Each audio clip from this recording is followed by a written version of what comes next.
Greetings and salutations. You are listening to the Into North podcast, where we take a look at the competitive side of the Commander format, also known as CEDH. I'm one of your hosts, Lyndon, aka Noobzors, and today I am joined by my co-hosts, Matt, aka Null. Welcome, everyone. Reed, aka Sick Robot. Howdy, howdy. And Morgan, aka Spleenface. What's up? And in this episode, we're going to be doing a set review of M21 and Jumpstart. But, following the tradition, it's not really a full set review. It's just the best ofs for CDH, and we're going to be discussing some of the implications these cards have for the format. But before we get into that, what have you guys been up to since the last episode? And it's been a while because we took a break for the Godo special episode, so it's yeah, it has certainly a hot minute. Yeah, been a hot. And I second. wasn't here for the finance episode, so it's been like more than a month. Yeah. Okay, so what have you been up to? We've been doing the Nexus Super League. I don't think we mentioned that yet on a... Actually, yeah, have we not mentioned that on an episode yet? I feel like we mentioned it once, but before it started. We are currently 1 for 6, I believe, and it was a turn 2 win, and it's pretty epic. And it's recorded, so definitely is. No cheating here, no siree. It's a very dynamic game. Yeah. Everyone tapped out, and then you won on turn 2. Oh yeah. To be specific, Reed did. It was kind of funny. Like we saw Reed's hand, of course, because the teams are allowed to talk over Discord, and we're like, oh yeah, I guess if he just draws a land, that's a turn 2. Yeah, they'll do it. And then I did draw land, but I drew a green creature, and that let me imprint out a Chromox, which is good enough. Remember that time you wanted to mulligan? Good times. Hey. Yeah. Good times. Yeah, I've mostly just been playing Arena, Vintage Cube, all that jazz. Done some brewing in mid-power decks. I'm revamping like a ton of my mid-power decks, so that's an undertaking. But yeah, CDH wise, not a whole lot. I finally got a haircut. That was pretty hype. Yeah. You can do those. Considering the last one I got was like 6 months ago. Oh god. I can only imagine Morgan with like a long hair. I don't know. Weird. Yeah. Dude, you don't have to imagine it. I can see you a picture. For some reason, I'm imagining it like shoulder length. Oh god. No, that's not how hair works. I know, but that's what the first thing that I imagined the was shaggiest caveman. Hey, you don't have to cut out the extensions, dude. You can just take them off. Yeah. Oh shit. Okay, well, without further ado, let's jump into housekeeping. And for housekeeping, we have exactly one note here, and that's a new patron. And we want to give a shout out to Bending Guy for becoming a patron of the podcast. And I think I've mentioned this in the past, but one of our previous patrons, Scoot, became a patron because he lost a bet to me about hitting Mythic in Arena, and Bending Guy similarly made a bet with me about hitting, I think, a certain rank of Mythic for Arena, and I'm just gonna keep collecting on these bets and getting new patrons for the podcast, I guess. Technically it's gambling, but just don't tell anyone. Yeah. Okay, so I guess we can just jump into the set review with Jumpstart and M21. Well, hey. So look at that segue. What a pro. Totally planned, guys. Episode 30, it's just that high quality segue. So we've got 10 cards here. And we're going to start off with what we think are the most, I guess, impactful. And we're going to be trending towards the lesser end, although most of these cards have been selected for having some amount of impact. So first up on the list, we have Allosaurus Shepherd. And this was a kind of a surprise to see out of Jumpstart. So Allosaurus Shepherd is a elf shaman for a single green mana. It's a 1/1. And it reads, Allosaurus Shepherd can't be countered. Green spells you control can't be countered. And for 4 and double green, until end of turn, each elf creature you control has base power and toughness 5/5 and becomes a dinosaur in addition to its other creature types. Yeah, so an uncounterable thing that makes your stuff uncounterable for a single green mana. I mean, Wizards has been printing this kind of effect for a while. I think, there's that Herald card. Gaia's Herald. And there was Prowling Serpapard from Amonkhet. Yeah, Destiny Spinner. I mean, Vexing Shusher is also in this line of... Yeah, for sure. Well, Destiny Spinner itself can be countered. Yes. But well, I mean, so can Gaia's Herald. Yeah. True. But yeah, there's been this trend of printing these, can't be countered. Yeah. And that's sort of creature spells you control can't be countered, and they've just been pushing the CMC lower and lower and lower, and increasing it until I suppose they make it playable in constructed formats, because most of those cards are not very good. I mean, Vexing Shusher, of course, but that one is not quite the same. Yeah, not quite the same. Yeah, not quite equivalent. Sure. But yeah, I mean, like, so it's interesting, right? Like, typically we see this effect with, like, creature spells. Mm-hmm. And this is different. It's green spells, which is good in some ways, bad in others. Yeah, well, I think this is, we were discussing a bit pre-show about where this card will go. And it's really, it competes in a lot of decks when you have different colors or different strategies. This is not really an effect you're going to be wanting, because there's kind of better options in slot. So in a lot of white decks, you're looking at Grand Abolisher, which is just pretty nutty, considering it's not just limited to green spells. And then also you've got Vexing Shusher, which is really the it's perfect perfect version of this card. Yeah. Right. Yeah. So this is certainly really going to fit into decks where you're not really running blue because you'd rather just be running counter spells. You're not really running white because you've got silence effects and Abolisher. Abolisher. Like I've been a fan of Ranger Captain of Eos as well. Yeah. In a fantasy deck, it's a good card. Even though for some reason it just hasn't performed in a real that card has life performed play. very well. It's done very well for me when I played with it. Surprisingly well. Pretty hot in Hullen, that's for sure. Definitely is. Yeah, so Shrieking Drake is a hell of a card. In when you're running white, you've got those cards, and when you're running green red, you've got your Vexing Shusher. So it's like where is this going to be run? Yeah. Green. where it's Gitrog is the perfect example of where this card is going to go, and I would say I have a more perfect example than Gitrog. Really? Okay, Yeah, let's hear it. I think Feral's is a more perfect example than Gitrog. Okay, Because- what's your justification on that? Because Allosaurus Shepherd protects like all parts of the Feral's combo rather than just protecting the Gitrog monster. It also protects discard outlets. It protects the green discard outlets. And also Which all is your green most of tutors. them. Yeah, it's most of the discard outlets. I think Gitrog is much more likely to have its green spells be the focus of counter magic than Viral's. Yeah, and then also it It runs depends a on what lot you're more. tutoring for, right? Does Viral's doesn't run as many? Or do you run all the same tutors as Gitrog? No. Creature tutors? Because I think Gitrog has more creature tutors. Not than, right now. Okay. There's a very real chance that this card means that Viral starts playing Green Sun Zenith. Yeah. So, yeah, I guess pretty impactful in both decks, and this also shows up in Yisan maybe, and what you're saying, Momir Vig, Selvala. Yeah, Selvala. Yeah, definitely a thing for Hackball. Being an elf and then making it hard to counter Momir is pretty sick. Mm-hmm. Yeah, just the fact that it's accessible off of the green creature tutors and all that stuff just really pushes it up to another level. How much effort would be required to like fit this, or to work your Hackball line so you can either fit this, or so you can get some sort of protection for like the Phantasmal image that you eventually have to cast?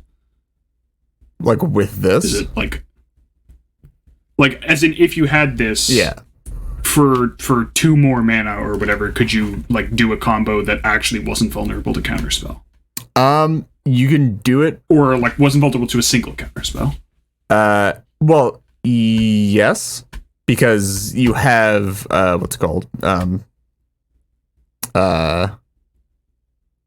Sorry, do you have a Nantuko Tracer in the deck?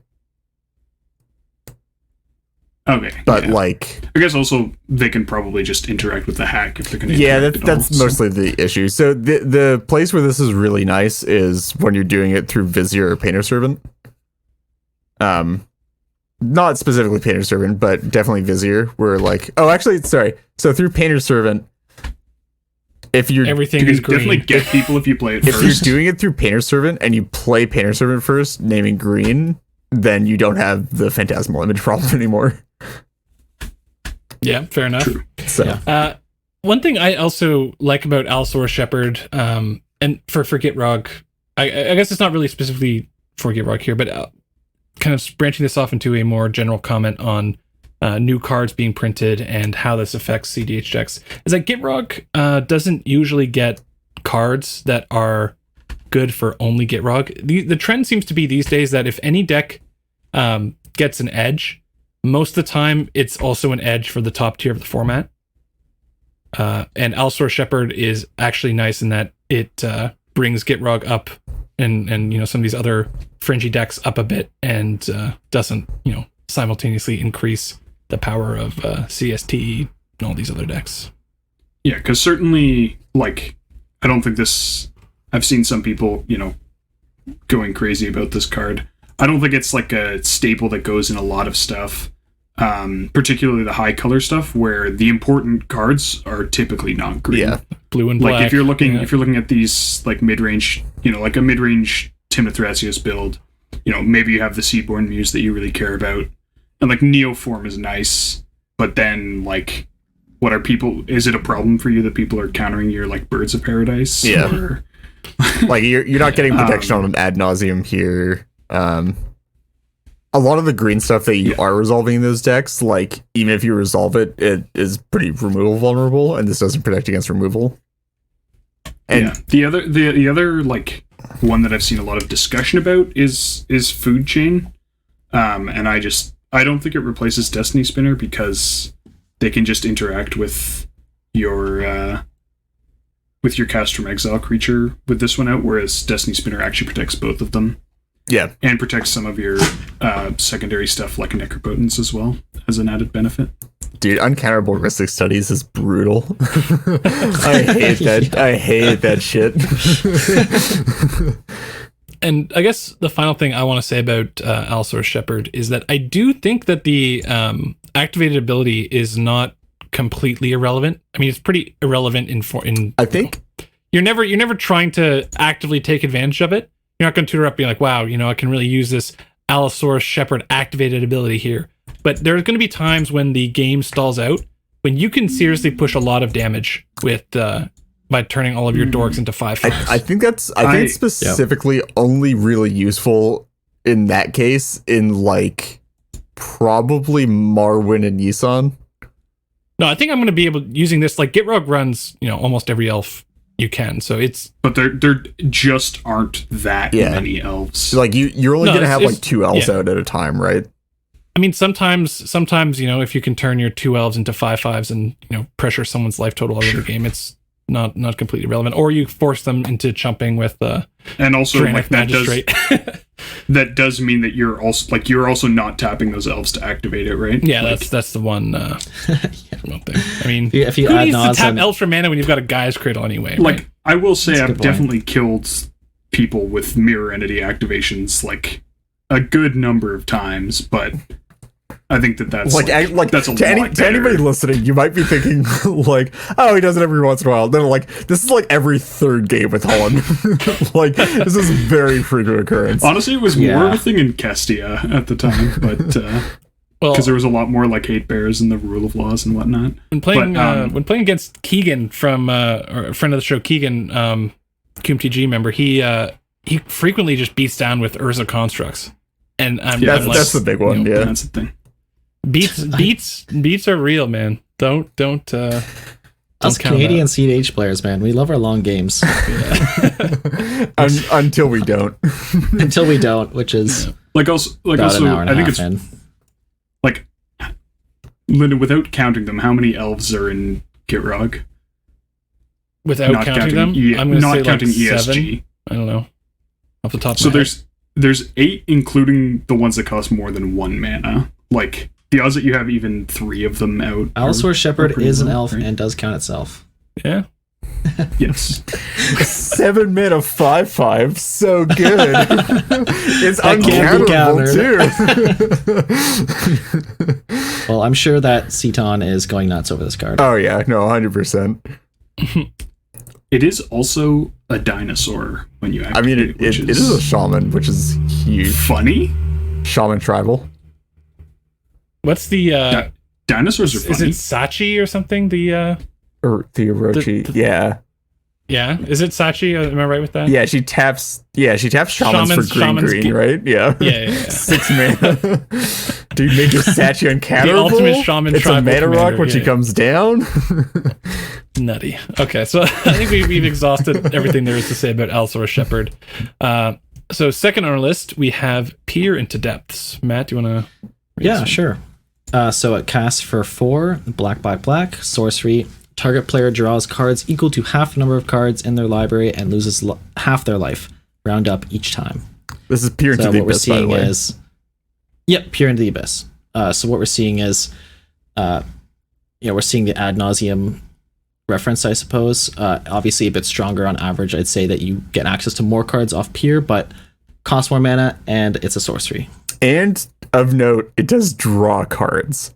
Which It is does draw a the cards, very which is- large which is upside to ad actually a- nauseum is that it Yeah. bypasses Notion Thief. Yeah, so this is definitely bad nauseum. That's Yeah. So I think just like people call Bolus's Citadel bad nauseum. No, This I is think- probably nauseum. bad or nauseum. Yeah. I think worse nauseum. I think I think just on its face, the 7 mana alone is a bit too much to be like this is like I don't think this can consistently be your win con, right? No. Or like no. Well, that's But that where being you're said, wrong, as far as kiddo, this card because resolving, I think it often wins more consistently than ad nauseum. yes, definitely agree there's with an that. Esper commander. Oh, sorry. Okay, not just resolving, but also there not being an ocean thief or smothering tide or whatever. Yes, yeah. Yeah, definitely the fact that it draws us rough. Although the one counterpoint is that when you're drawing, like, not only does it probably draw you more cards than an ad nauseum, it also leaves you with like quite a substantial amount of life to play with for the purposes of like, you know, for example, if you're casting an ad nauseum, trying to find something with like a vamp and a probe, Yeah. 4 life is, you know, and then it's like, I can't play this ancient tomb because I don't want to take the 2 from that. Like, you very quickly realize that your nauses often have to stop at like 8. Yeah. Or if you're going below 8, you're kind of accepting that there's some stuff you might not be able to do. Whereas this, if you started at 30, you end at 15. Like, every time, right? And The also other thing with this is that it can just be played at very low Yeah, life. like where you ad can just nauseam cast it can't. at 3 Yeah. life or like 2 life and still get there, right? Is the big one. Like I Yeah, think we often talk about like how much damage you have to deal to an ad nauseum player to kind of get them off of their combo, and this card does not suffer from that weakness, which is How much damage you have to deal to appear to the Abyss player? 39. yeah, like You better be hoping they're not running Radiant Fountain, man. I actually so I actually really like that about how like it's I think so personally I think there's not going to be a whole lot of decks that are playing both Adnaz and Peer into the Abyss, honestly. But I like the fact that Peer into the Abyss really like it's very analogous to Ad Nauseam, except it allows like very different decks to exist with it, right? Like you don't have the CMC restrictions, so you can play like all the fat stuff that you want with a Peer into the Abyss in the deck and like still get the full value out of it. You don't really have to care about your life total all that much, which is pretty great.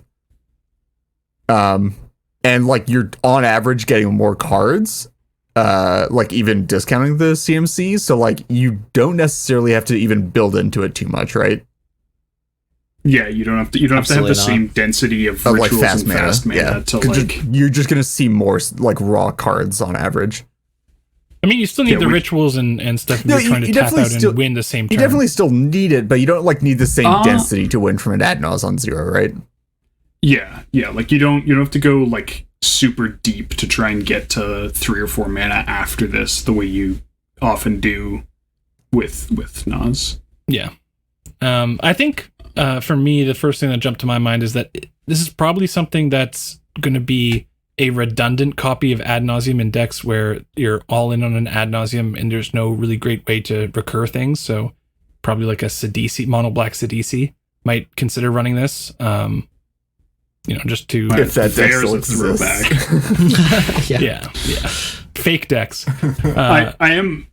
Yeah, the I've one thing been- that's a bit concerning about it is that you do, if in a deck where you're trying to be really, really tight on converted mana cost, this is a 7-drop if you're trying to run Just throw in a 7-drop. Ad nauseum. Yeah, I've played 7 Um, drops in Nas decks before. I played 2 10 and 11 drops. It works. So yeah, where I've been brewing around. I've had this like meme deck kicking around forever, but this actually like And makes it's like it's the very obvious slot for this, right? more fringe viable, which is Yennet Cryptic Sovereign, who's the Esper Sphinx lady who when she attacks, you reveal the top card of your library, and if it has an odd CMC, you can cast it without paying its mana cost.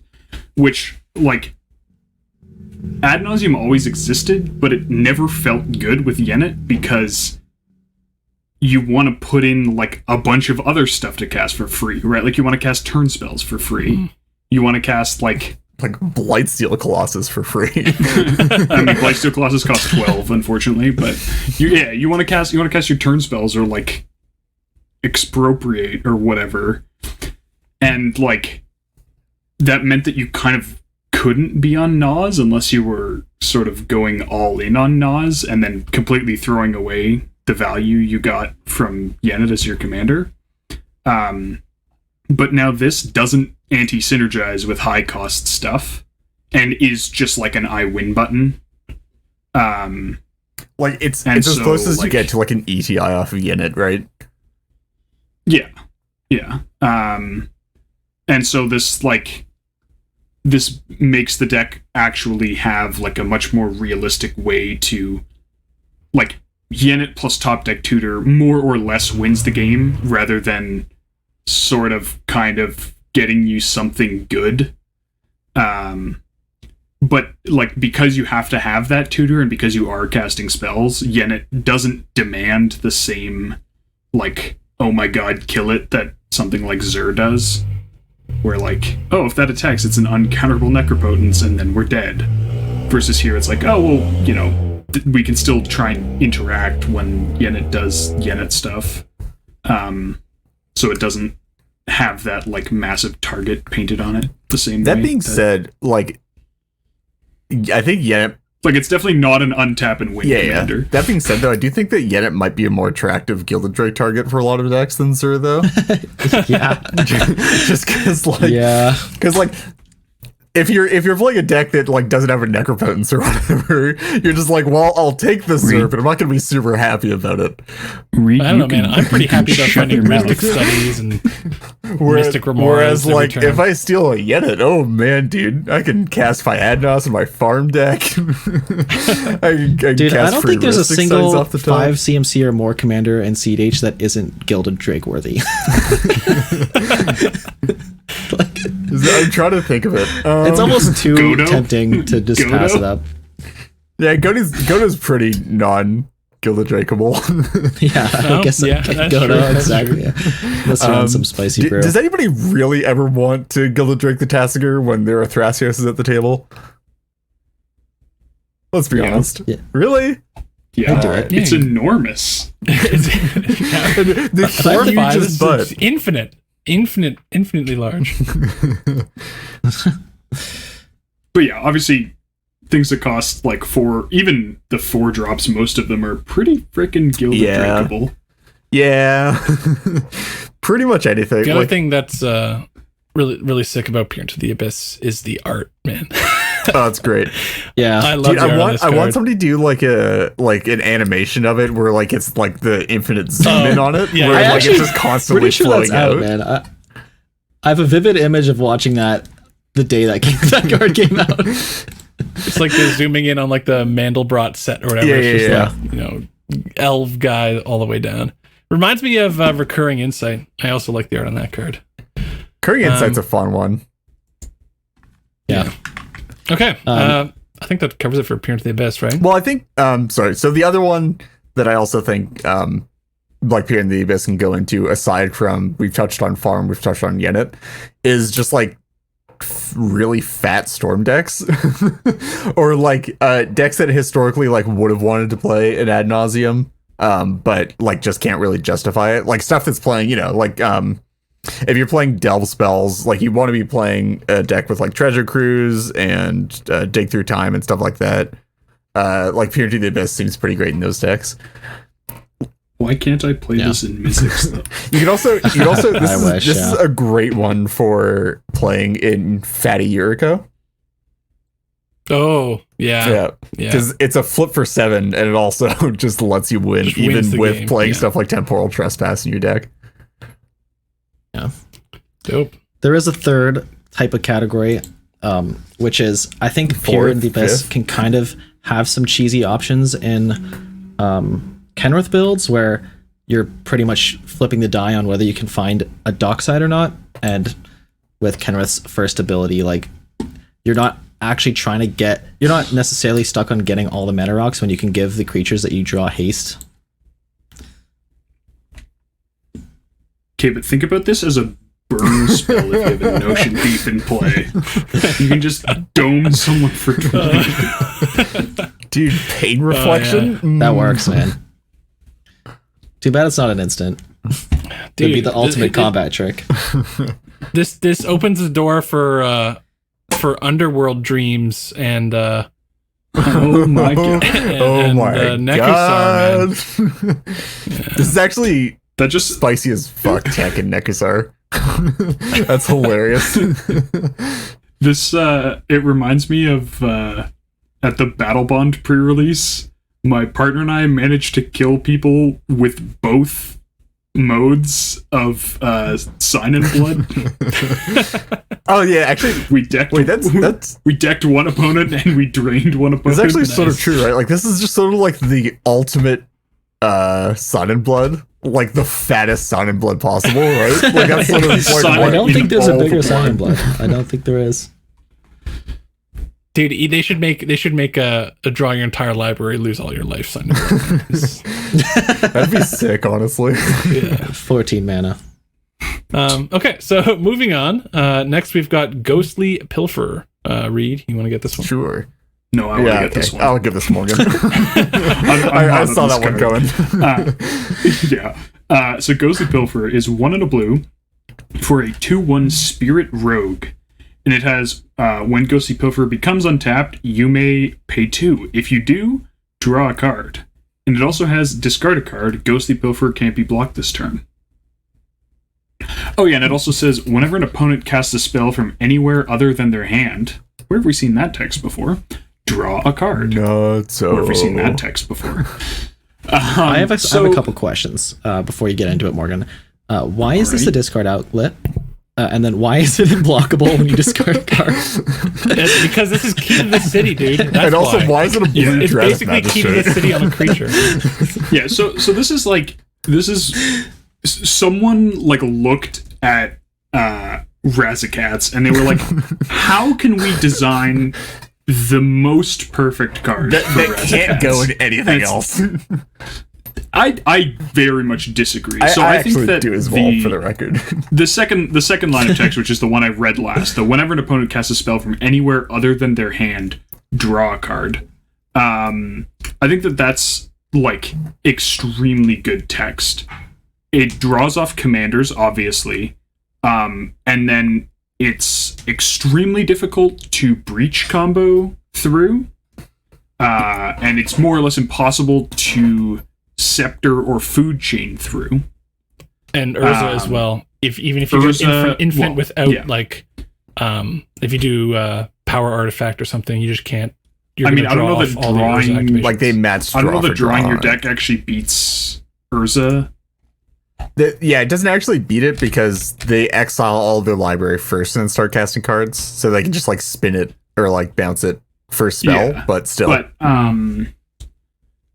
But setting Urza aside, like Food Chain and Scepter are both very real things that people play. There's some other like memeier stuff that it stops, but it also again you're drawing off you're drawing off Kess casts, you're drawing off of commanders, and then like honestly, even just the weird looting, particularly in decks with Tymna. Like, discarding a card to make it unblockable. If you're sort of in a bit of a stall, you don't have a ton of cards in hand, you discard, like, a land that you don't need or whatever. You get an extra Tymna trigger, so that immediately replaces itself. And then you do have the option to just pay 2 to draw a card in your, in your next which is, like, basically, like, Thrasios, right? So, like, you're not super unhappy about that anyway. Like it's not a huge commitment of mana, like to it's like, oh well, I'll just use this Soul Ring or whatever. Yeah. So like I think all of the lines of text on this are like good, and it's a 2-drop. Oh my god, the rogue type? Are you kidding me?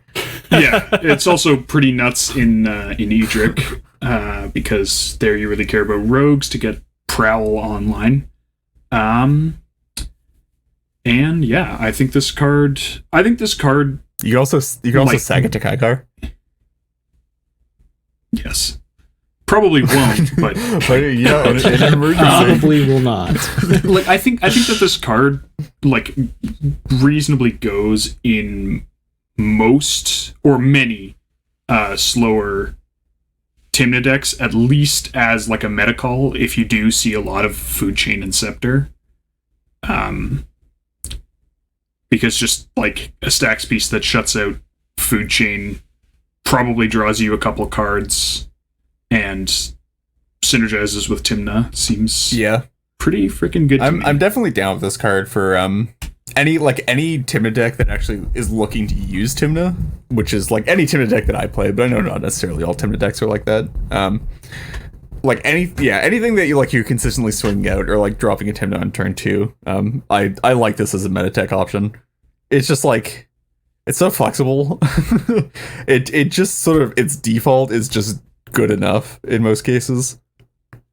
And if you're trying to evaluate how often you'll get triggers from the second line of text, just think about how much of a pain in the ass it is when there's a Drannith Magistrate on the other side of the table.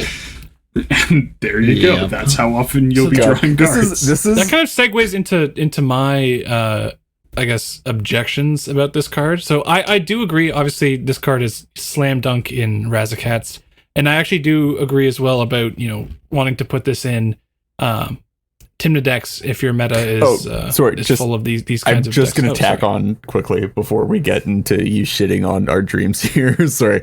I do currently really like this in Hulk decks as well. If you're in a Tymna Hulk deck currently in blue, so I guess just Tymna Thrasios Hulk, I do really like this just because Flash isn't the thing anymore. You're a lot more happy to have Hulk in the bin.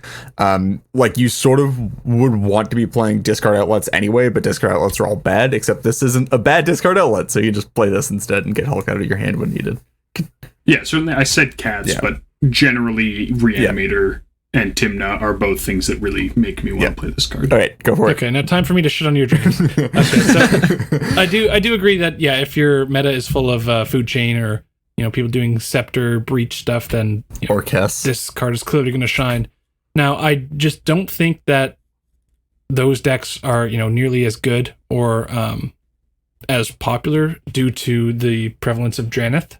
People are shifting away from those kinds of win cons.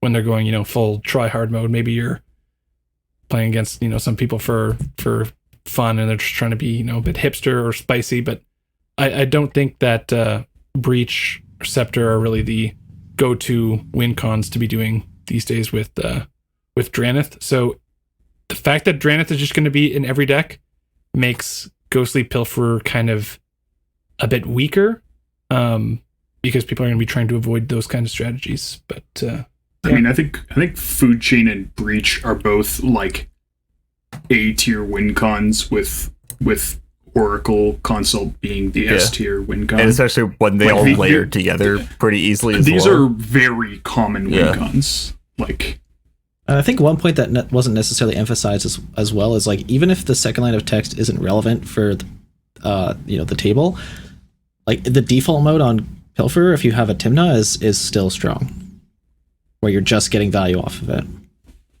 Like you I think loot through it's board okay. stalls. I think I've looked at Timna builds before where I was trying to maximize Timna and doing things with like Judge's Familiar and like the flying donors. Oh yeah, that can no, this sack is to 4 spike 100% spells. great in Ishai Timna, by the way. Certified S tier plus in that deck. Yeah. if only it was a CH. Hey, you Yeah, I died to think- I Ishai. think You don't get to the, make that comment. I think it's certainly good as a Timna attacker, but I don't think if you're not taking advantage of the discard and you're not drawing like 1 to 2 cards off of its second line of text, then it's hard to really say this is better than some of the other cheap flying evasive creatures or things that you can potentially look at. I do like that it's I think it's I think It's definitely it's a lot better than the cheap flying talks evasive for creatures. those, though certainly. I disagree. I think it's a lot better than the cheap flying evasive creatures. I think it's a lot like how I'm viewing it is like I think I've made this stance public. I'm not sure how much I've emphasized on this podcast, but I'm willing to do it on this podcast because it is something that I stand for. I'm not a huge fan of the Dino Runic Armosaur. It's not a card that I'm particularly fond of. My experiences with it are like it's been pretty low value. I like Ghostly Pilferer a lot more than the Dino, and a lot of people are already playing the Dino.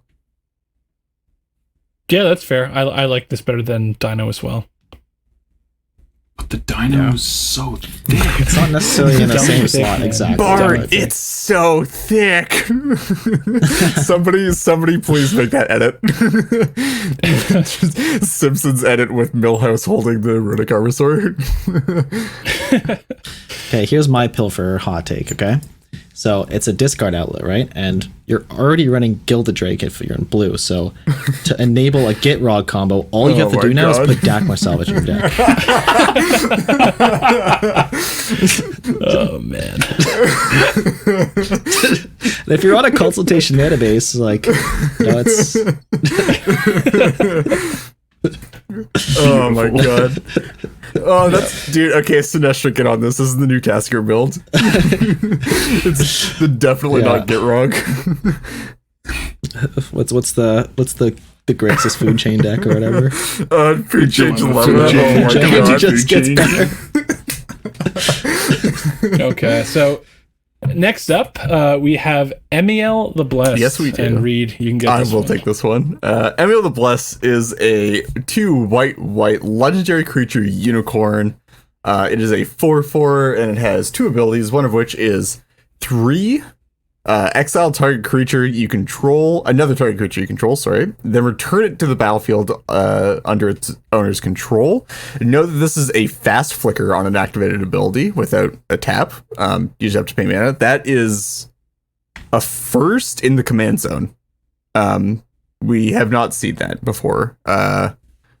The only other effect I believe like this on a creature is what's it called? Eldrazi yeah, Displacer. But there's also Deadeye Navigator. okay. Is the same Dead thing. Navigator, yeah. Yeah. But this is And Rune is a slow flicker in the command zone. yes. Yeah. And then it also has a second line of text saying whenever another creature enters the battlefield under you control, you may pay hybrid green-white. If you do, put a 1/1 counter on that creature. If it's a unicorn, put 2 1/1 counters on the creature. Cute. This is really interesting because of those things that I just said before. that enables a lot of funny stuff and a lot of funny business. So on its face, first of all, gotta get this out of the way. This is another piece to the Dockside AB combo. In any of those decks, if you are making 4 mana off of Dockside, which is the lowest we've seen yet, the next lowest is Team of Sabretooth having to make 5 treasures. If you can make 4 treasures off of Dockside, this goes and infinite, also it which is gets pretty down interesting. to 2 with like but you're- Trading Grounds or Familiar or like, which is extremely low. Yeah. Which is incredibly low. Now, that being said, that's not a particularly easy color combination to get into with Emiel, considering it is green-white. And if you want red for Dockside, you also need an infinite mana outlet, which means that you're stuck in Thrasbruce, no offense, Matt, or Kenrith. No offense and taken. we all know that Kenrith is like not as good as Thrastimna. So it sort of, it forces you into Thrasbruce. it forces you into like not Thrasvile. Yes, that is true. For this, but that being said, I mean, it's still very interesting, right? Dude, Oh, slam for dunk sure. in Marath, Will of the Wild. Also, Oh yeah, I think no, that- 100%. Yeah, certainly. Yeah. I think though, I don't think like sure it does like phase 1. You just put Emiel into all your Emiel. Kenrith lists with Dockside. Phase Emiel, 2, yeah. you think about like the fact that you have a fast flicker and that you can actually start assembling your combos a bit more effectively with like recruiters and or just creatures that produce value on or ETB, like- like Spellseeker. Also, like, And- yeah, and Spellseeker's even- slam dunk with I think it Emiel. even like yeah, it's like depending on crazy. your deck makes me look again at Eternal Witness. Just like it shaves Yep. Oh, one definitely. off like the Dockside combo, but it shaves more off of flickering anything that costs more than that, right? Like if you're flickering Temur Sabretooth Spellseeker would be 5 mana. This is 3. And also the fact that it's instant speed means that you can protect potential stacks pieces or Yeah. Oh my god. That's nuts. Flickering Spellseeker Yeah, instant you're speed holding for up, 3 you're holding mana? up interaction. That's and, crazy. And yeah, That's better. Like that's a better rate than Thrasios activation, right? Like I'll take 3 mana like instant speed Spellseekers over Thrasios activations all day. 3 mana instant speed. Regrow a card is And if insane. you Yeah. have Training Grounds in play, which like the Thrasbruce deck plays like all the Training Grounds effects, like you're just like 1 mana flicker Spellseeker. That's crazy. insane. and Dude, what also else like in play? You're just tutoring all yeah, the the fact forces in your that, deck? Get the 'em fact that all. this is like much better for protecting your stuff is nice as well. Like Yeah. No, 100%. Yeah, definitely. the- it like has the that fact kind that of you're get not, one like, vibe where stuck like recasting you can it. always You can activate the protect, discard ability. you can Obviously, it's a protect bit different, Seaborn but uses pretty effectively. Oh, that's it's just nuts. that's The fact that like nuts. you're always just holding up 3 mana on other people's turns, and you're just like, yeah, I dare you. Dude, you Try can it. reset your Yisan. Oh my god. I'm gives you that I'm super precious hyped Gilded about that. Drake protection. Yeah. Oh, yeah. that is big. The thing is that they can still Gilded Drake. Except it can't flicker itself. Yeah. Yeah. And the other interesting application, obviously, this is pretty great with Dockside. The fact that it is legendary, and I mean, Village Bellringer's basically Dockside, right? It's pretty much the same thing, Yeah. right? It No. does actually open up. Certainly not as good as Paradox Engine combos, but a lot better than whatever the like weird Chainveil a million Planeswalker combos are Yeah, in whatever Captain people are Sisay. currently doing with Sisay. So like maybe this makes it, this brings back a little bit of what was lost. It also makes it, along with that, Emiel's sort of an interesting deck just on her own in the command zone. On its own in the command Their zone. own, yeah. Just because, yes, it's bad.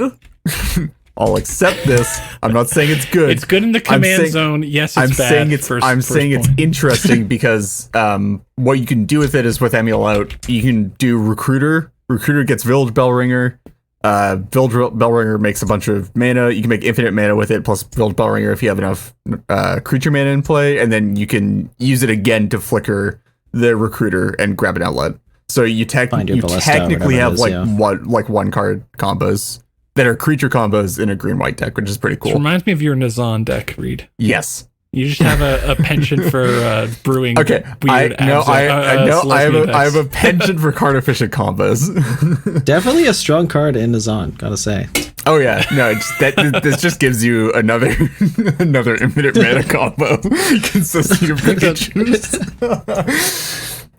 Sorry, I couldn't say that. Also, Was Emiel caused Workhorse to spike for some. Wait, but that doesn't go infinite with doesn't. Workhorse at all. Well, I mean, it goes infinite with no payoff, I guess. It does things. You get to take infinite actions, and at the end of the day, isn't that really what? Wait. Magic is all about? It does. Tapping and untapping your. It also lets you your basalt monolith. It lets you filter your hybrid green-white into colorless. colorless. Yeah, that's true. Oh, true. Dude, maybe. Oh, actually, it's kind of. I guess it could be a kind of cool deck with. I guess it's like more of a high powers thing with Workhorse and Hard skills. Hard scales, Yeah. exactly. Thank you, Reed. Or Pier, Okay, or I have a question, though. One against Victor, Pier, or the new Selesnya card. one. Yeah. If I'm playing Zerta and I'm playing Training Grounds, do I put a Wood Elves in my deck? No. Man. Like, I like the delay there. I was just processing. I'll take that. I'll take that. Calculated. I thought about it, and it was a tough I one. put Oil and Coracle The in my processing deck was as long as before it took that. Morgan to shake the magic 8 ball. All right. This one's Try again for later. Dave. If you're playing Emiel in your deck, do you also put a Woodland Beller into your deck? Oh. Because Dude, 3 mana Dave- Woodland Dave Bellers, really man. took me there. Yeah. Yeah, okay, that's Emiel. Next up, we have Miscast. So I'll take this one. Miscast is for a single blue mana. It's an instant that reads counter target instant or sorcery spell unless its controller pays 3 generic mana. So not Spell Pierce because it doesn't counter non-creatures. Also not and Spell Flusterstorm. Pierce is already it's already a bit iffy. Not Flusterstorm for Because sure. it's counterable by a single counter spell. Yeah. And honestly, the one that's comparable the most to this, I think it's honestly between Spell Pierce, Miscast, and Mystical Dispute is kind of are the 3 cards that I think are similar, would fill similar slots in decks. Obviously Mana Leak as well, but Yeah, Mana Leak could certainly be in that it's like discussion as it's well. the Dispel version of Mana Leak. I don't know. So, Yeah. I think that, I think Spell Pierce is probably the most obvious comparison. Yeah. And I think that this card is actually better than Spell Pierce in decks that want Spell Pierce. I agree. You've stated this stance before, and I fully agree with this. Spell Pierce, I don't think should be going in most Thrasios Tymna decks. It really only goes in ones where your focus is on your interaction being as cheap as possible because you're trying to go off in low mana situations, and generally then you're trying to protect yourself from instants, which Miscast does better than Spell Pierce. Yeah, I fully agree. Mhm. Yeah, Spell Pierce has the added mode of being able to deal with early problematic enchantments like Carpet and Remora and Study and to some extent Smothering Tithe. But that being said, I don't think that's necessarily worth the difference between 2 and 3 mana. I think it makes it worth more than that. And for these low to the ground combo decks, one thing I only just kind of considered is that the sorcery text is potentially relevant because one of the things that low to the ground combo decks don't like running into is wheels. Yep. Just an early wheel being able to miscast it. Yep. Also, just miscasting a Demonic Tutor can just stop the combo turn. That is true. Yeah, sometimes just even if they're willing to, even if they have the mana to pay the tax, you can buy yourself a turn. So would we say kind of like a silence in response to that kind of thing. I guess I might say that if you have good enough foresight and you have a good enough read on people, this might just be better than Spell Pierce as well, because if you can just nab tutors before they get the broken card. Well, no, I wouldn't say that because but it's comparable. You're not fully losing the mode of I can't counter Smothering Tides anymore because you can potentially just nab problematic stuff before it comes down. It's not as good as Spell Pierce at that, but I also I don't think that that's like a good approach to be taking to games No, generally. not at all. Especially it's the hashtag worst. classic. You know what? You Canadian guys took all the games that good last 3 points. hours. Come on. You gotta leave me It's something. actually the worst feeling to realize you have to stop them from finding the combo piece. But okay, I do want to give some actual discussion on this though.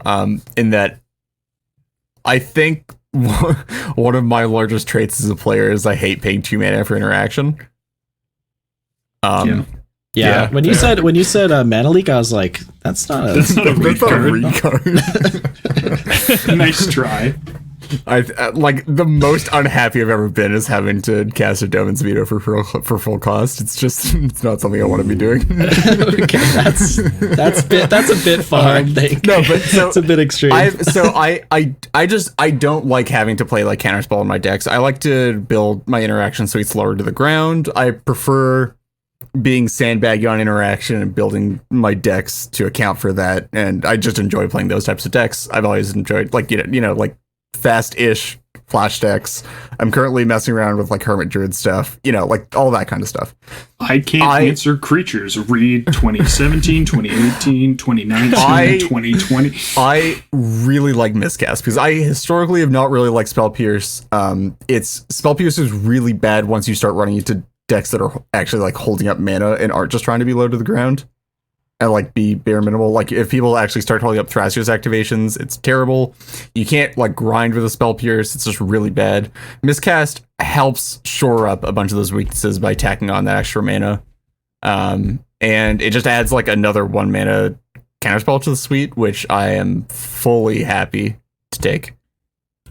So Reed, I mentioned at the top when I was listing cards that are similar to this, I mentioned Mystical Dispute. Yep. And this is something that I messed around with when, at the peak of the Fish Hulk meta, when that you just needed efficient answers to flash. And I actually found myself liking it a fair amount because it was a pretty generic answer to lots of things that are threatening that just don't get answered by the likes of something like a Spell Pierce. The current issue that I have with Mystical Dispute is that a lot of issues that we run into now these days, especially for stuff Stack Wars and all that kind of stuff, is the veils are a huge issue. Silence is a huge issue. Also, honestly, we're seeing more Pyroblasts. Pyroblasts are a large issue. Maybe I'm going crazy, but I think I've seen more Pyroblasts. The largest thing that Mystical Dispute doesn't hit that I really like all of my interaction to be online for right now is Deflecting Swat. I really like all of my interaction to be able to interact with the Deflecting Swat because that card currently is absolutely huge. That is one of the best interaction pieces in a lot of decks arsenals currently, in my opinion. Yeah, so I can definitely see the benefit there if you're trying to win these stack wars. One thing that I liked when I was testing with Dispute was just countering people's commanders.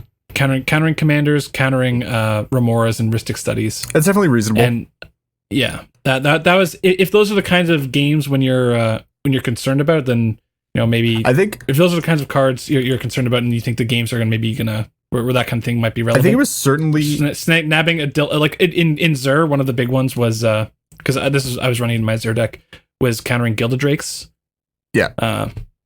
Yeah, I think it was certainly better when Flash was still around, especially in that meta. Not just because of Flash, but also so when the Flash meta was in full swing, people were already looking for additional answers. They were looking for stuff like Spell Snare. Was already seeing fringe play. People were digging down that far to find cheap answers, and I think Mystical Dispute is a very reasonable thing to look at in that meta, especially because those games also went fairly long and grindy, and it was very reasonable that you'd see a Rhystic Study come down. And also, even just countering Thrasios was fairly reasonable if you're in a one-on-one endgame scenario and you just need to keep it off the board so you can grind more value. I just think that it's lost a lot of that value currently, where you need to be able to counter ad nauseums sometimes because a lot of people are playing ad nauseums. Yeah, right? Yeah. You definitely convinced me that Miscast is the way to go if you're ever considering. I mean, you have to go pretty deep before you're looking at these these counter spells unless you're something that you're trying to stay low to the ground with your suite of 1 CMC interaction. I think Edric lists are kind of like that, where they're just chock full of 1 CMC counter spells or protection, but not really going into the likes of counter spell and some of the other 2-drops. So yeah, definitely convinced on that Miscast is the way to go for those kinds of decks. Yeah, and as far as like trying to be disruptive with counter spells, that can maybe also act as backup for your combo. Like I think the only card that is actually viable in that slot is Mental Misstep. Like, the opportunity cost of just countering a Dork or Soul Ring is there, and Miscast obviously doesn't do that, and Spell Pierce doesn't quite live up to that as well. Yeah. Okie dokie. Next up, we have Conspicuous Snoop. Matt, you want to give this one a read? Yeah. So cast for red, creature Goblin Rogue, 2/2. Play with the top card of your library revealed. You may cast Goblin spells from the top of your library. As long as the top of your library is a Goblin card, Conspicuous Snoop has all activated abilities of that card. So there aren't any existing Goblin-based combo decks in CDH as far as, I guess, the deck list is until now. I mean, so and the Kiki's always kind of been on everyone's radar, especially with Pod and kind of creature, those kind of early creature-based combo decks. And with Snoop and Kiki on top, you can make infinite Snoops as long as it isn't summoning sick. And that's kind of the base for a lot of these setups. And the one thing that I think that differentiates Snoop from a lot of these high card creature-based combos is the mana cost, and which I think is largely the lowest and easiest to pull off. It's very reasonable. Do you mind if I just run through the line just for keep going. Yeah.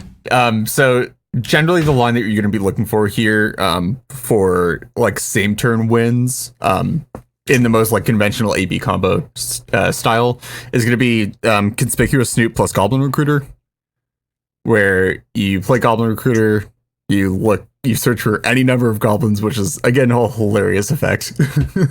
I never get over it.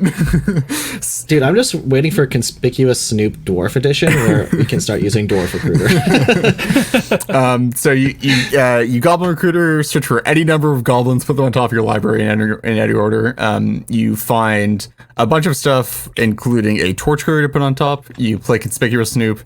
Because Conspicuous Snoop is stupid and both takes abilities and is a feature site for goblins, you cast the Torch Courier off the top, give the Conspicuous Snoop haste. Underneath that is a Kiki Jiki. You make infinite copies of the Conspicuous Snoop by targeting itself a bunch with its copies. And then the last copy copies Goblin Recruiter again. And then you search your library again, and then you put either a Mog Fanatic or a Sling Gang Lieutenant on top of your library and kill opponents. So for the low cost of red 1, you can win the game with 2 cards. Yeah. And drawing a card. And no, so this is without drawing a card. No. You can actually, as Morgan said, instead of having one of both the cards in your hand, if you just have Goblin Recruiter, you can actually replace the Snoop with just a generic card draw, because the Recruiter can find the Snoop and put it on top of the entire pile, and then you can draw a card, draw it, and play it, and do the thing, which is the really appealing part of it, right? Yeah. That's that's sort of what you want to be doing. Yeah. It's certainly telegraphed if you don't have the draw. Yeah. But, yeah, it's not hard to draw a card. So I'm the one. So Matt said, there's no CEDH Goblin combo based decks, and that's just a straight up lie, because everyone's favorite Doomsday Grenzo is a notorious Goblin based combo deck. You forgot Mort. I did say the database, Mort. so technically I was incorrect. Okay, but yeah, so I think this goes into Doomsday Grenzo, because you're already running the many halves of a lot of the cards. You're not really adding anything to or you're barely adding anything to get access to these combos. It's definitely you get to fix. I think one thing that you guys forgot to mention too is that you mentioned the cost and how much it can cost, but you get to play Dockside Extortionist as like a mini ritual. So in it's a lot not of these really a decks, ritual, but it is a mana fixer. No, not really. I think It's only a ritual I guess in it's not the really a mana like fixer, yeah. in the recruiter only stage where you can draw 2 cards. Well, you can draw 2 cards because then it costs you like 2 less red mana. It costs you 1 less mana overall, and it takes you from 1 red to 1 red. Yeah, assuming your dockside makes at least 3 treasures. But like, it's obviously it works very well in Grenzo, where you can like Doomsday the Kiki on top, and then go like dockside activate, and then cast the Torch Courier for free. I'll say the reason why I was actually thinking of Dockside for Grenzo in particular is that I'm not a huge fan of the Mog Fanatic kill, and I was looking at some other things, and you can do and this might be particular to Grenzo, but you can do some like crazy stuff with I was trying to just maximize the slot efficiency of the cards that are already being run, and maybe not necessarily run a Mog Fanatic or a Torch Courier. So there's God, what's the Murderous Red Cap? There's like Red Cap combos. Yep, those are the classic like backup combos for Grenzo, right? Yeah, for when you don't have so Kiki. you can. I was looking at maybe assembling using Dockside to like manually assemble some of these other combos without having to run a Torch Courier or Mog Fanatic. I feel like I'd rather you're right just with the cut the Red Cap and the Mimic, to be honest. Yeah, that's sort of what I'm thinking here. The only issue with that though is that you're introducing a single point of failure by doing that, where I don't think you could win without the Kiki anymore. Yeah. And if you're not in blue, then like you kind of want to have redundancy. which is the one. I'm also a fan of Tainted Pact and Plunge into that deck if you. With the like you definitely want the tutor density. fair. Like that's the issue with both. I like Grenzo and Virals are intricately linked to my mind because they basically feel like the same deck in a lot of ways. Where like they both have a lot of the same issues and the same strengths for the most part. But yeah, like the whole thing with Grenzo is like you just always need more tutor density. The deck's always been on like both Grim Tutor and Praetor's Grasp, Tainted Pact, like as many of the tutors as you Wishclaw. can fit in there. Wishclaw Talisman. It's been on Shred Memory, I think, for a long time. Like it's just chock full of stuff. It's on Demir Machinations. I don't think. Oh, it's sorry, yeah, Shred Memory. Demir Machinations, not Shred Memory. My mistake. But yeah, like it's just. I like the fact that you're just adding. It gives you like a non-Doomsday win, which is nice. It's another like card that you can hit and just like get there, and it also can make your piles a bit easier. But I'm not sure if I would consider taking out the Red Cap personally. Yeah, I don't think I would. But the one of the things I was trying to make, I'd spent like maybe like 15 minutes working on these piles and kind of got distracted by something else. So maybe I'll have to take a closer look. But part of assembling the Red Cap combos, because the deck is already running the 2 Goblin sack outlets that pump a creature so that you can use your Grenzo to get to Zealous Conscripts. You can use those sack outlets, obviously casting them off of Snoop, but then you can also how do you get access to the Metallic Mimic? Well, you can use good old Goblin Engineer to bin it, and then if you can give it haste with Kiki, Nice. So things were getting deep and required a lot of mana. I was like, oh yeah, you can maybe do dockside stuff, and then maybe you're doing Lightning Crafter, and then I was like, wow, this is all terrible. There are a lot of just randomly good goblins like that, or like half good goblins. Aside from Grenzo though, because I think it's probably the most obvious slot in Grenzo, just because like the most obvious place that you'll put Snoop is Grenzo, just because it fits the existing deck very easily and very well. Yeah. I think the other places where we want to look at it are in green red decks that can generate draws fairly easily, right? Because with that combination of things, you now, like when you put all that stuff together, you then have access to basically like 1 card creature tutor win con, which is unprecedented, right? Like that doesn't really exist anywhere else.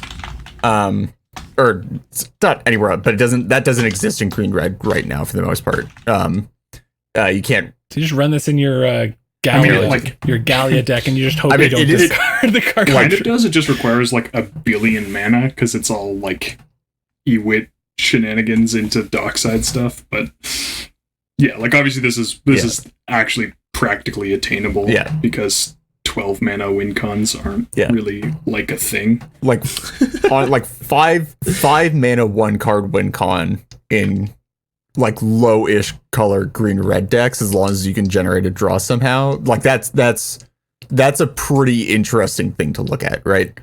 I think that's definitely interesting space. It's definitely going in in my Calamax brew. Like I was already on Chord for Kiki and Corridor Monitor, but now like it's slightly less slot efficient because you have to put in a few cards to replace.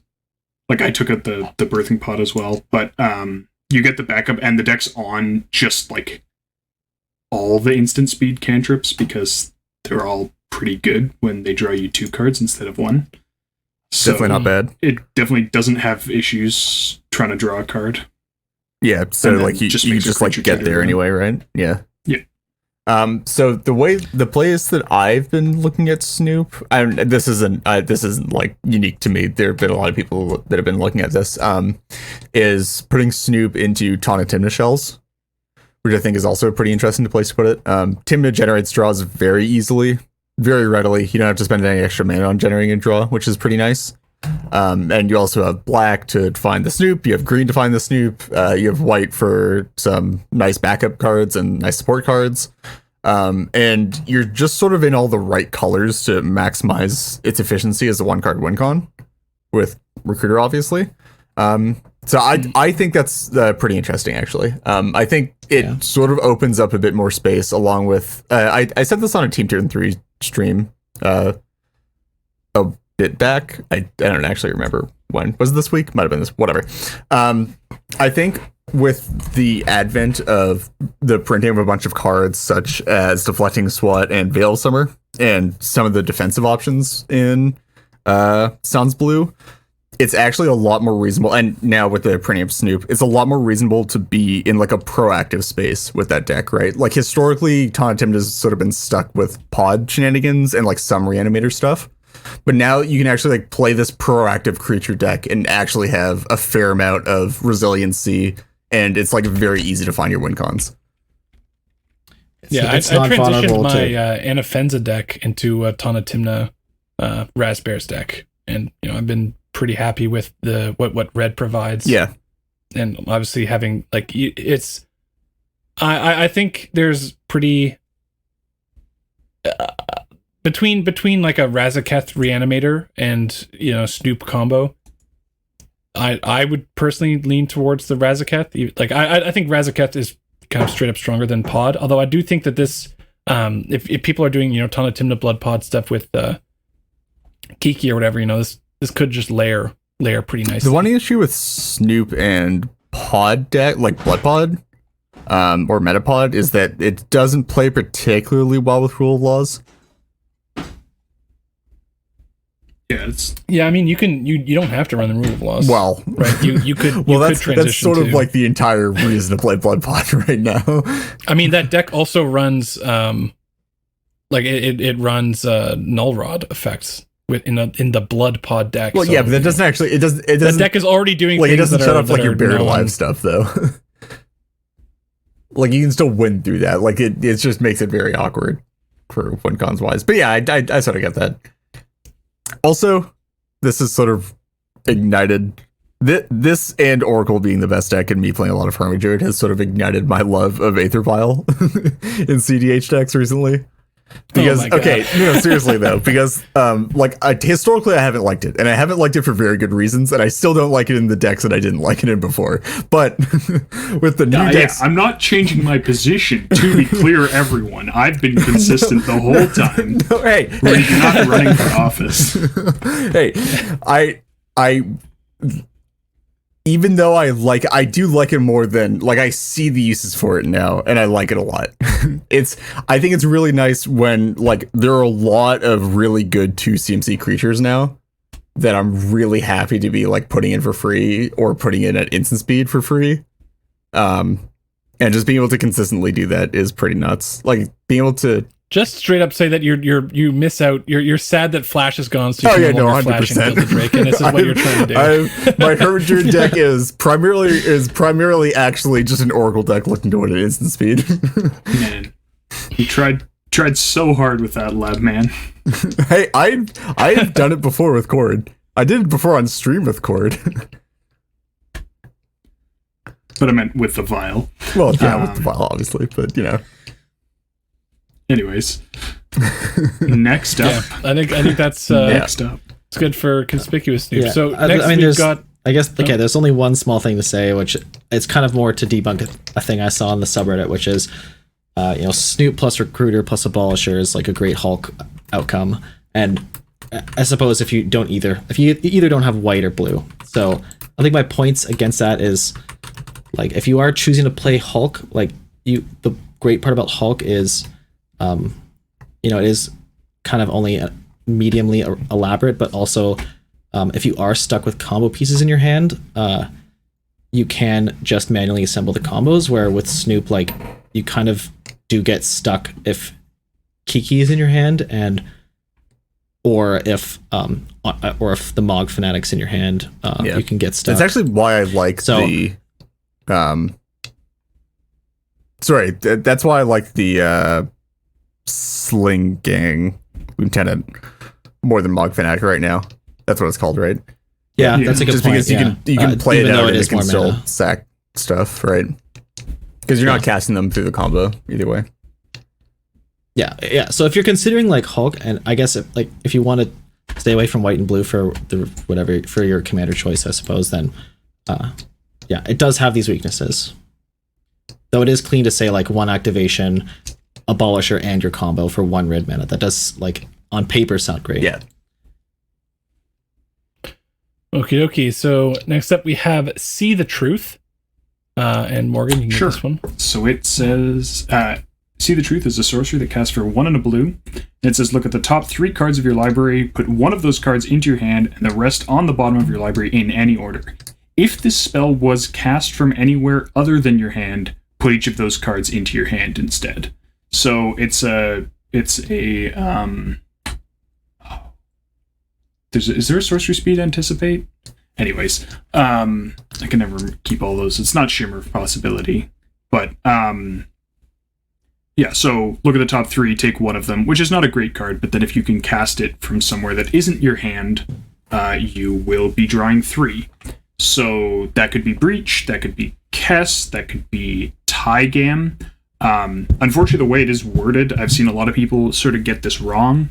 It's not if you didn't cast it from your hand, it's if you cast it from anywhere other than your hand. So you do have to have cast it. If you copy it, you'll only get 1 card. If you, that's the primary method that people were looking at. But yeah, it's pretty spicy. It doesn't quite go infinite with Breach, but it definitely churns reasonably effectively. It's less effective than Burning Inquiry, but doesn't also churn your opponents at the same time. So yeah, it's definitely a pretty spicy one in the decks that can reliably cast it from somewhere other than their hand. Yeah, I think just a generic kind of value card and cast some Tygam and maybe consideration. Yeah. For definitely not restructuring any decks, just kind of a neat little tech piece. Nice addition. Next up, Mangara the Diplomat. And Reed, sure. it's all you. So Mangara's a 4 mana creature, so 3 and a white for a legendary creature human cleric for a 2/4 lifelink. Whenever an opponent attacks with creatures, if 2 or more of those creatures are attacking you, or a planeswalker you control, draw a card. And then the kicker, whenever an opponent casts their second spell each turn, draw a card. So basically 4 mana white Crom, which is pretty neat. Notably not a 4/4 with flying and haste. Yeah, unfortunate. Which is a relevant part of Crom. Yeah, it does and does great not at blocking. not a blue-red card that has a partner. All right, I get it. And notably, it is a cleric. Notably not a zombie, so you can't use whatever. Notably dies to what's the charm that kills clerics? It's the one thing. So looking at this card, Crom as a stand. I mean, it's you can't say it. No one just runs a solo Crom deck because it has partners, so no one's going to do that. But Crom if it was a blue red, if it didn't have partner, I don't think it'd be seeing play as a CDH. Okay, I definitely don't think. And also, people aren't running Crom in the 99. No, but Crom. So I don't see where this card is going to get. Yeah, but Crom's also in Ristic Study colors. Yeah, and is in better colors. Like, I think that this is like. Yeah. I don't think it's going in like 4-color. It's not going in like Thrasios Timna. But in lower color stuff, I think it's decent. I think it's also like this effect is kind of an interesting one where because it's like it has like, okay, theoretically the ceiling is 12 cards a turn cycle, but like the realistic ceiling is probably 3 cards a turn cycle. Yeah, no one's attacking. Well, no, technically, I guess the ceiling on this is 15 cards a turn cycle, but like, let's not. If we assume people are only casting multiple spells on their turn, 3 cards a turn cycle is like low enough that people are much more likely to like play into it than if like they go, okay, they're going to draw 1 card. If I go nuts this turn, they're going to draw 1 card. Whereas, like with Ristic Study, people go, if I go nuts this turn, they're going to draw 10 cards, so I'm just not going to go nuts. But with this, it's like, they're going to draw 1 card. Okay, that's fine. They can draw 1 card. And then they play their 5 spells or whatever they're doing. And so, like, because of the way it works, people are actually, like, more likely to willingly play into it than with something like Ristic Study. So you can actually wind up drawing like more cards than you might expect. But it's like, it's 4 mana, and I don't think the attacking clause is particularly relevant, especially because, like, imagine being attacked when you have a 2/4 with lifelink. I can't. I don't know, dude. Some people just... They have to attack with 2 or more creatures. That's what at right? So it's like... Yeah. At you, so like it's not even like you're denying a draw from like the Timna player if they have something that can get in. I guess it's conceivably playable in Aminatu. Yeah, I was about to say like white or like Planeswalker commanders in general, but like Aminatu's the only one that's. Yeah, I was actually just struggling to find a deck where I'd even consider playing this, but yeah, maybe Aminatu. I was gonna say the lifelink portion is actually not irrelevant in a deck like Aminatu because you actually can't just put your Thrasios or Timna down that ultimately acts as your early turn shield. So that actually is a reasonable. I guess actually Mangara is actually sort of neat for some form of Timna deck. Don't ask me. I don't know the exact answer to this. We're brewing a deck right now live. But Reed's logic, it's a creature. No. So it's actually it's neat for the Timna deck just because you can attack with it and basically attack all out with it and leave yourself open to other Timna attacks. And like, no, but you can't though, because they need to attack with if they attack you with 2 or more creatures. So they can still get in for a single Timna attack on you and not trigger your draw. It's a hate bear for Najeela. You can attack all out versus Najeela. Dude, I'm pretty sure almost every single creature is accidentally like a hate bear for Najeela. Basically a hate bear for Najeela. Anything that's has at least 2 power and at least 4 toughness is a hate bear for Najeela. Mangara would be a Najeela hate bear who is a vanilla 2/4. Dude, I'm gonna tech in Giant Spider just to dunk on the Najeela. Yeah, so I mean, I can't think of any deck that actually wants this besides maybe the Aminatu thing, or just like low. I think low color decks are gonna probably go in like Heliod and Captain Sisse. Okay, yeah. So yes, the 2 fake decks. It's a good card in bad decks. Lavinia. We joke about Godot and And there's a card for another fake deck coming up, but those are much faker decks than some of the other fake decks we mentioned. Okay, next up we have Transmogrify, which is a red sorcery for 3 and a red. Exile target creature. That creature's controller reveals cards from the top of their library until they reveal a creature card. That player puts that card into the battlefield and shuffles the rest into their library. So red polymorph. Yeah, I just wanted to bring, we're running a bit long on time here, but so we're not going to go over this in huge amounts of depth, but I just wanted to note this because we've been getting a fair number of polymorphs recently, just with this and what's his name? Mr. Polymorph. Planeswalker. Luca, there we go. The one that's ruining Standard right now. Mr. Polymorph. It's not running Standard anymore since they banned Great, Asian I fishery. don't keep up with Standard, if you couldn't tell. Okay. You brought it up. Hey man, I just want to be accurate. I just wanted to bring this up because polymorphs are historically I guess not underutilized, but historically powerful effects that have gone without a home for a long time. And just having more functional polymorphs means that it's all that more likely that we're going to see use for them in the future. I've messed around with Transmogrify recently. It's not good. The deck isn't good, but I think it's interesting and it's something worth looking into if you want to do some brewing. Again, something to keep your eye on. We're getting to a point where we almost have a critical density of polymorphs where you can basically guarantee to have a polymorph in your hand or a polymorph effect in your hand when you need it. So if we ever get a bomb that you can poly into or a commander that's nuts with them, then it's gonna be good. It's not gonna happen. They're never gonna print a card that just wins by virtue of being in play. Unbanned Brand. It won't. It's obviously not going to be just that. I think it'll be something like a card that synergizes way too well with a particular card, a commander that's in red, blue, black. I mean, it might actually. I think there's a chance that can happen. I'm struggling to picture something better than Tidespit Tyrant. It would have to be a 2-card combo with a commander that generates tokens or something, and makes a token and also has some sort of combo with a creature. Guess, that's not we already have Urza Tidespit Tyrant, right? How unreasonable is it to expect, or not expect, but imagine that they might do something similar again, right?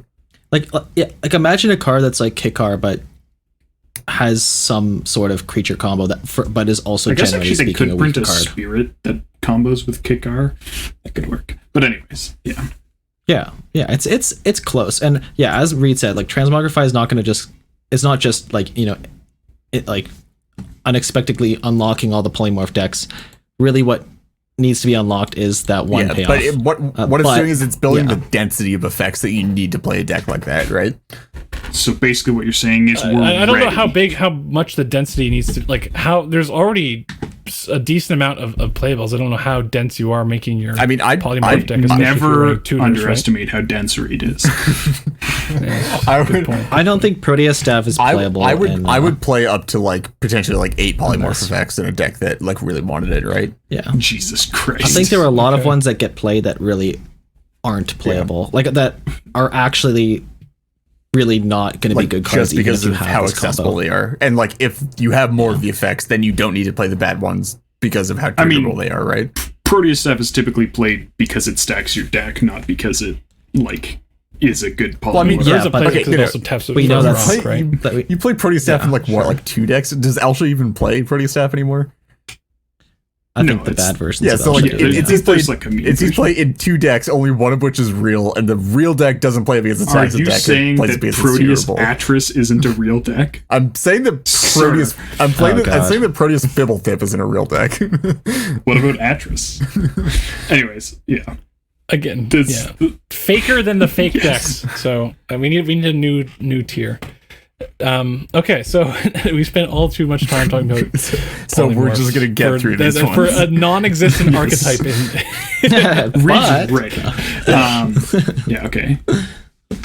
next up we have Teferi, Master of Time, and Matt, you can get this one.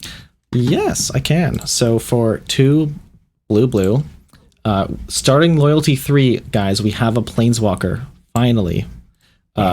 You may activate loyalty abilities of Teferi, Master of Time, on any player's turn anytime you could cast an instant. So for +1 loyalty, draw a card, then discard a card. For -3 loyalty, target creature you don't control phases out. And for -10, take 2 extra turns after this one. Finally, a CEDH playable Teferi Planeswalker. The first. You know what? I tried to make the joke, but that's a way better way of making the joke. Yeah, I think this is another good card in bad decks. Yep. I've seen people going nuts over this card. One thing I see is people say you draw 4 cards in a turn cycle. That's not what this does at all. This is not card advantage, You everyone. do in Riel. you do. You do in Riel, Yes. which actually does a good job at blocking. Yeah, I think... Or does a good job It's at... also, it just curves I guess it well, does, right? yeah. Like Riel into Teferi. Yeah, I think Cool. the other place that this will probably go is God Eternal Kefnet, because drawing cards on other people's turns is really nutty. You have a 4/5 flyer, which is like the best blocker you could ask for in this format. And also there's synergy between Planeswalkers and taking extra turns, and also like just setting up your combos and also taking The extra Planeswalker turns, that takes like, extra works. turns. Yeah, also with Planeswalkers that take take extra extra turns after you've taken extra The deck turns. takes extra turns, which is good with Planeswalkers, and then Teferi takes extra turns, which is good with the deck. Which just synergizes with your other Planeswalkers, yeah. Yeah, Which but, like, synergize with the that's turn this- spells that synergize with Teferi taking turns. And I don't know. I'll probably Phasing is also like you can phase out I'll some probably things and have it be play relevant. like 2 games with it in Muldrotha and then not draw it and decide I don't like it. But like anyone who's Yeah. putting this in like real decks they're not evaluating this correctly. Like, I think the looting So, in going back to cat's the so good. subreddit. Like, no, you have just Yeah. such better stuff you can be doing. I think one kind of archetype that was mentioned was some sort of Kenneth Reanimator style deck, because you get to loot and then you also have the added, possibility of keeping it around because you have a 5/5. But yeah, I don't know. Like that's just like It's a lot. that is like it's a lot to for ask. a looter. Yeah. Yeah, unless you're doing something like Riel, then it's just it's not Where you not worth it. seriously Although take I do advantage think the of- phasing. I do think the phasing is It's pretty cool. certainly, Also, yeah. actually, this probably gets run in again a fake deck, Peer and Toothy. I think I've played against one of our listeners who has like a Peer and Toothy deck. But yeah, it was this ults very quickly in. Oh yeah, I guess you in just Peer you and just get Toothy. two loyalty, yeah. Yeah, comes in with 4 + 2 loyalty, and then you're ulting it by By your next turn, that Yeah, is in true. regards to the phasing out, like if you're in Riel and there's like an oof or something, then you can just phase it out and then go proceed to combo. Well, it's like you can also just phase out, Gitrog monster, phase out. I mean, Gitrog's probably bad because you can combo out instant It's- speed. I but, think it's- phasing out a But, Zer, well, phasing you out can phase out a an instant speed cast is that's also going the to thing, flash right? back a thing. Right, yeah, Yeah, I guess yeah. I didn't And exactly. it does rebuild. on Phase that. up the get rug in their upkeep or whatever. Yeah. It's definitely real. Yeah.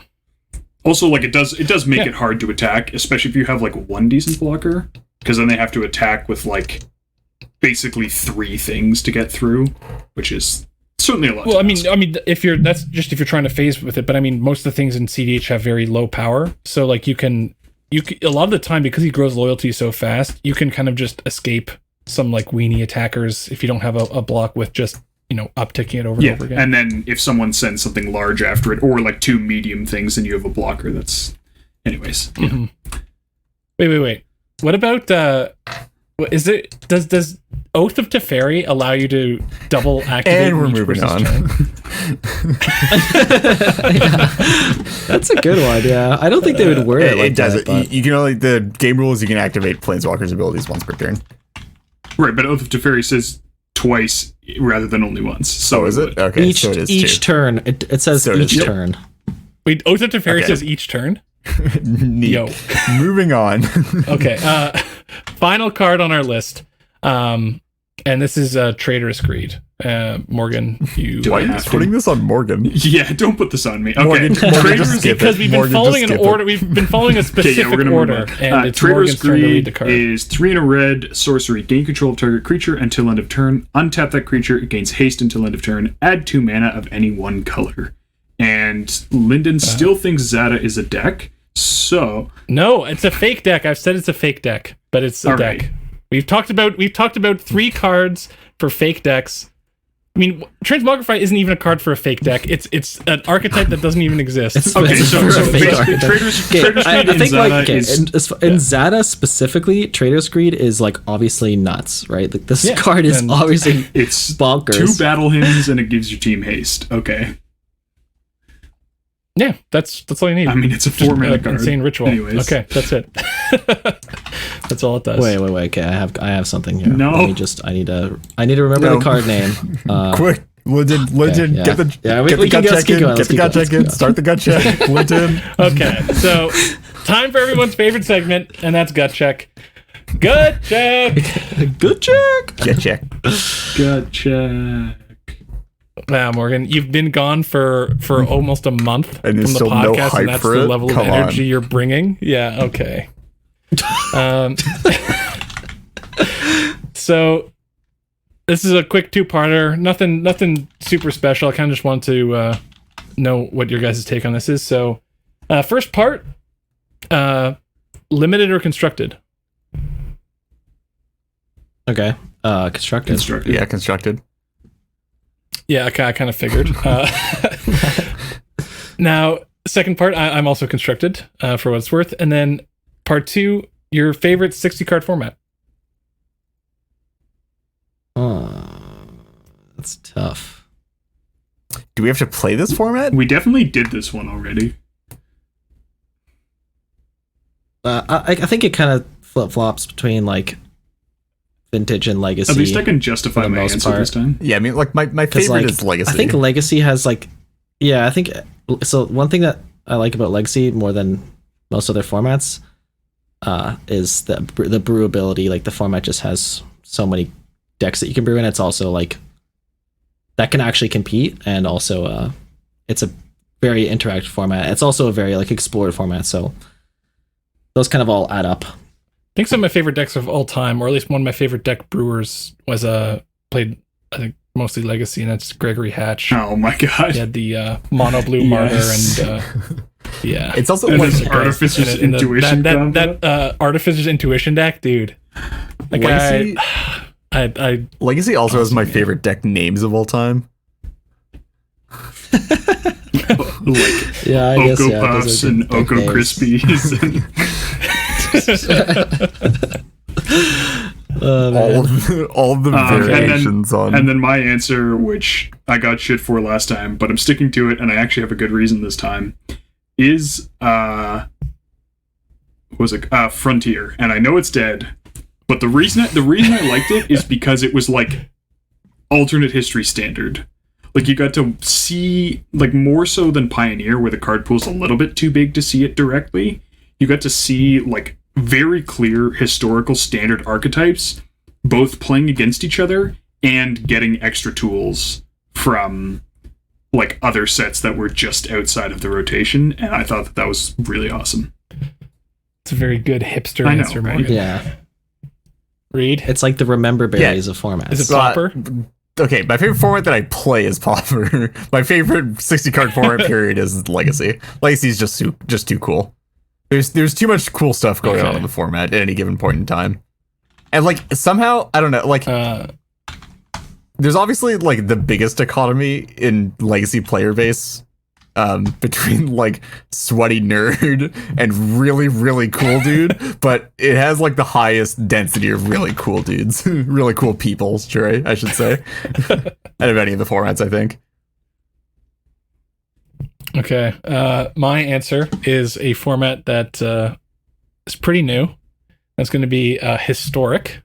I've been having a awesome, time just jamming historic on Arena, playing Scape Shift with Maze's End and doing all kinds of dumb stuff in historic. So very similar to Morgan's answer in terms of the things that motivate it. But dude, Uro is okay in historic, but not even like it's not as broken as it is in like modern and standard for now. stuff. Yeah, they've got a decent amount of tools to deal with that kind of stuff. They put Bajuka Bog into the format. I think there's Tormod's Crypt as well. And Cage. So like in the Maze's End deck that I play, you just Golos for a Bajuka Bog and laugh. And you play Scape Shift and you win the game. But yeah, that's it. Hashtag Golos in all formats. Yeah. 2 quick listener questions before we close out the show. So Zeke the Impaler asks, have you ever played a competitive / power commander cube? So I've been like toying with the idea of trying to design one. I think that you need more than just like a standard cube. Either you need multiple, like I think you need multiples of cards, and you might need certain staples to just have access to. Like, it doesn't make sense to give someone the option to draft 4 mana crypts, but it also like doesn't make sense to only let one person have the mana crypt because they opened it.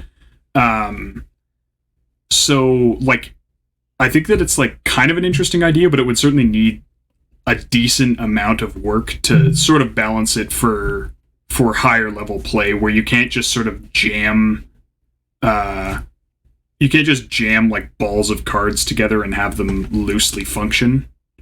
Yeah, CDH decks are pretty tight and focused on combo, right? Like if you don't get your combo pieces because someone's hate drafting, or 2 people are going for the same archetype, and oops, I got one half of the combo and sucks to suck for you, but or I guess sucks to suck for both of us.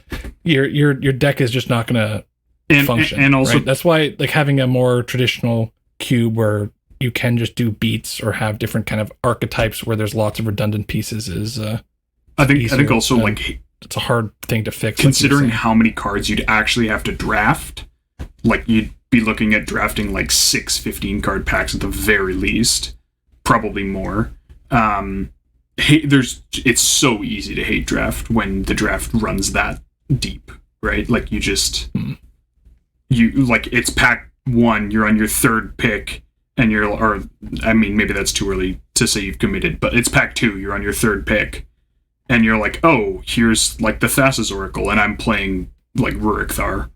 Like, well, I'll just take this because I've got 70 more picks to like fill out my list, and then no one else can have it. I think this type of idea works a bit better if it's like some sort of gauntlet where there's no draft aspect, but it is still like a reduced version of.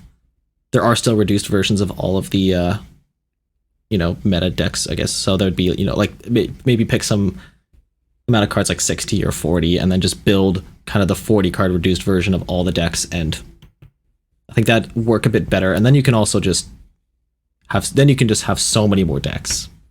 Maybe you could do some kind of. Oh, sorry, I just had an idea. Yeah. Hold that. I was just gonna say that then you don't have to like have all these redundant copies of cards, and like, that kind of dilutes things. I kind of just thought of like why you could maybe do something like and it'd be like a really weird format of drafting, but cards come in bundles.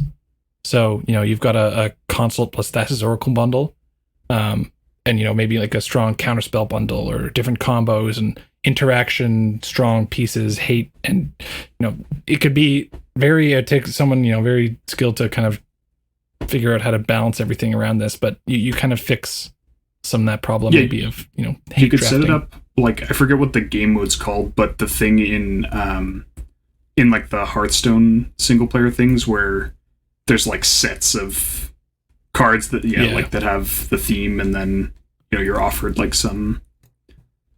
The balance there is still like a little tricky, particularly with stuff like Thassa's Oracle Demonic Consultation. Well, like, okay.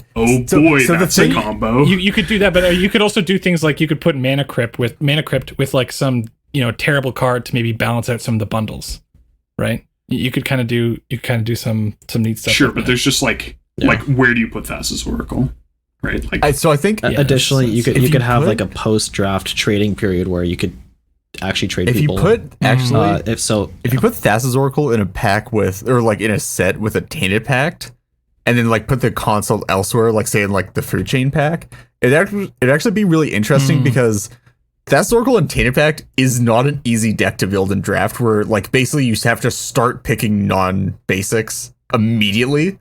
so that you can actually have the mana base to make it work.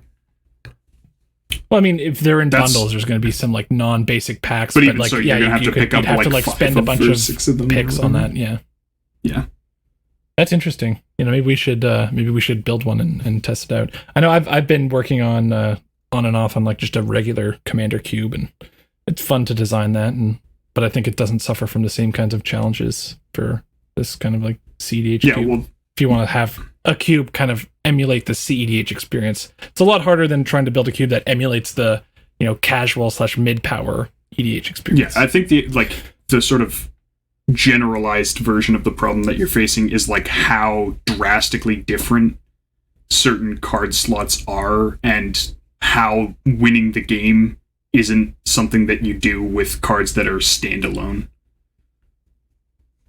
Mm-hmm. Okay, and our final listener question comes to us from Ender666666. It's a lot of sixes. Hey, could you guys do an episode or segment on how to properly mulligan in a CEDH environment? Yes. Okay, guys, that's it for... No, I'm just kidding. I mean, to be fair, though, this is definitely more than I think we have time for now. Like, and, you know, we include mulligan sections in the special episodes precisely because it is actually quite, like, deck dependent.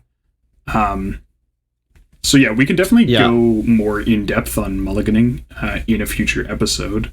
But do we want to give But we'll wait long enough to make it look like we aren't just plagiarizing. Yeah, for sure. Do we want to give a Cole's notes now? I think the point you made about, you know, mulligans being deck specific is actually, you know, pretty important, because there's some generic advice you can give about mulligans, but you know, don't keep the hand with no lands and no mana sources or no payoffs and whatever. But when it really comes down to the deck, and this is one thing I really like about our special episodes, is that you're hearing from the people who, you know, are well known in the community as being, you know, the foremost experts on these decks, and they have lots of game experience and knowledge.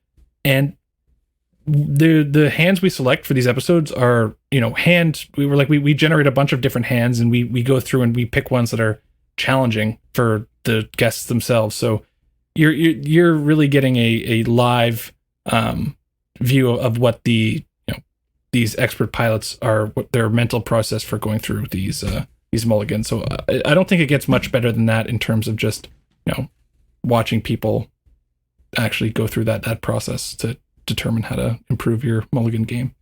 Yeah, but I think like giving some somewhat useful advice right now, I think one of the biggest things that I see people do is like have an overemphasis on keeping hands that let them win the game in decks that, like, it's not actually super difficult to win the game.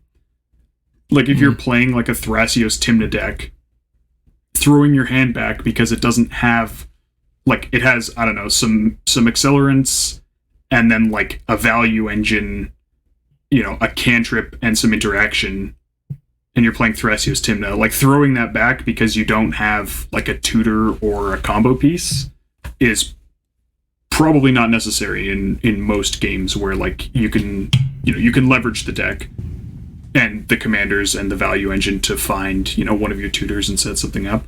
But, you know, in a deck like, I don't know, Doomsday Grenzo, like keeping a hand that doesn't have a way to win the game, maybe not such a great idea.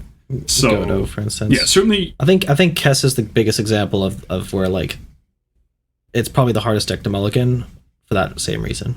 Yeah, like I think it's really, you need to think about like what your deck has an easy time doing and what your deck has a hard time doing, and then like make sure your mulligan sort of complements that effectively, rather than, you know, my deck has a hard time winning the game, or like, you know, my deck has a hard time sort of digging and finding pieces it needs, and I kept a hand without the pieces I need.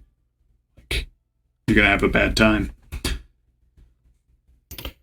Okay.